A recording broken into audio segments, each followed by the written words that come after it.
Hello. We are talking about January 31st and February 1st today. Two cards, the Knight of Swords and the Moon reversed. Disturbing. There weren't enough hours in the day, and while I did draw a card yesterday, I didn't have the time to write about it or to record it, unfortunately. And I'm sorry. Like the reversed moon, much has come to light lately, which is one of the things this card, number 18 of the Major Arcana, can be talking about. I'd wanted to do a recap sort of a thing at the end of the week and post the afterthought notes I always have later in the day, but it was too rushed to get into the cards the way I liked to last week. I digress. Yesterday I drew the Knight of Swords, Gemini, Libra, Aquarius, which is often a cop.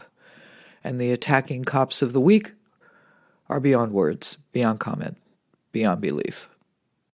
The jury selection process I went through last year was, and I exaggerate not, one of the most traumatic experiences of my adult life. I was, and still am, appalled. Our own personal experiences with bad cops were minimized, even tossed aside. One elderly black woman had been a member of the NRA for 40 years and had been raped. I'm paraphrasing the judge and DA, but it kept coming back to, are you able to put these events or experiences aside? Well, no. No. It got a whole lot darker and more intense than they expected, and that court stenographer lady was clutching her pearls so hard I thought she would crush her windpipe. But no. And why should we? Today we have the moon in the reverse, the card of illusion and delusion. It's weird. None of the images on this card make any sense, like a disjointed dream, a crawfish, a wolf, a dog.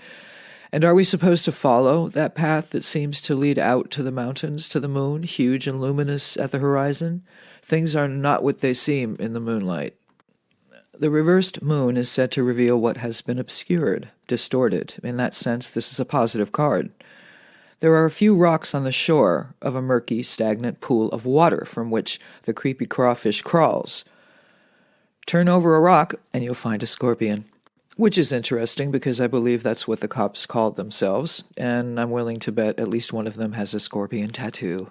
Runners-up for January Cop of the Week are from L.A. for shooting a double amputee, and well-deserving of special mention, the two cops struggling to cuff a man on a bus stop bench who had only one arm, back in the day, on Hollywood Boulevard at 2 a.m.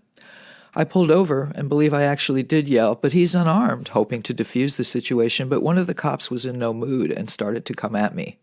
There was no question he would have had no problem hauling my smart ass in too, so I took off. To be clear, as in the moon reversed, I am not anti-cop. In case of trouble, I'm not calling a veterinarian. The moon is ruled by the sign of Scorpio. In the reverse, this is a card of mental disturbance. I'm sure evaluations will be conducted.